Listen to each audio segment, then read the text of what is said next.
Carton Réunion et la ville de Saint-Joseph vous présentent C'est Saint-Jo. C'est Saint-Jo vous emmène au lycée agricole pour les journées portes ouvertes, le grand gala annuel de l'ASCE sous la halle François Mitterrand. Et pour finir, les noces d'or des époux Grondin, c'est maintenant, c'est Saint-Jo.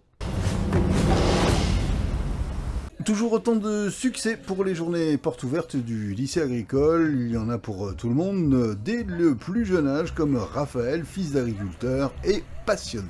Les animaux, le travail et toute l'exploitation. La serre aux fleurs rencontre toujours autant de succès auprès des visiteurs. Pour les guider, Yannick avec un projet bien précis. Pour reprendre l'exploitation de mes grands-parents. Et il faut quand même une bonne formation. Comment expliquer cet engouement chez les plus jeunes pour ces différentes formations? Un début de réponse avec monsieur le proviseur. C'est des métiers qui ont du sens aujourd'hui et qui répondent à des problématiques d'aujourd'hui en matière agro-environnementale, en matière d'autosuffisance alimentaire, de réalisation de soi à travers son activité professionnelle. Monsieur le maire, lui, est fier que cet établissement soit implanté à Saint-Joseph. Des milliers de personnes formées, femmes et hommes, réunionnaises et réunionnais l'ont été ici et ont forgé, je dirais, le métier, la profession. L'agriculture est, on le sait, une filière en pleine transition et nos jeunes réunionnais nous prouvent le rôle qu'ils entendent jouer dans cette évolution. De beaux combats et des passionnés nombreux sous la halle François Mitterrand pour le grand gala international de boxe organisé par la SCE de Vincent d'Eau. Une manifestation sportive qui attire les aficionados des sports de combat. C'est la première fois que je viens assister à ce spectacle. Il est bien. La boxe, comme tout autre sport, est faite de victoires, mais aussi de déconvenues.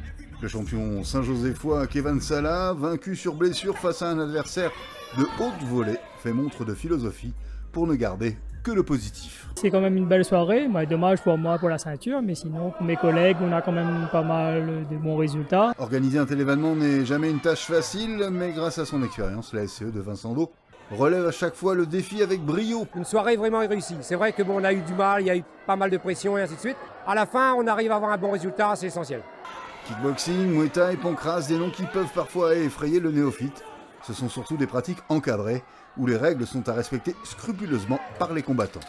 Au départ, on trouvait que c'était plutôt un sport violent, comme certains le disaient, mais je crois qu'il y a de la bonne pratique. Et ce qui est intéressant, c'est que la SCE a réussi à entraîner les familles, les dirigeants, les bénévoles, et c'est une très très belle soirée. Une chaude ambiance, des combats de haut niveau et un public conquis, de quoi encourager la SCE à continuer sur sa lancée et à proposer un spectacle garanti de qualité. La probabilité qu'un garçon de Matouta rencontre une fille de Golléo à Saint-Louis est assez faible et pourtant, c'est la belle histoire des époux Grondin, Berthaud et Marie-Thérèse.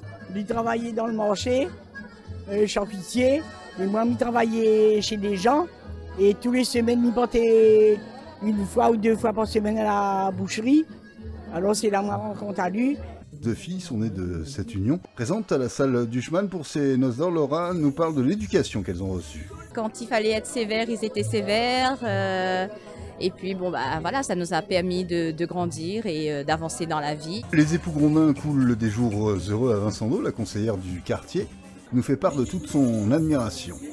C'est deux institutions sur le quartier de Vincent d'Eau, donc ils sont bien connus.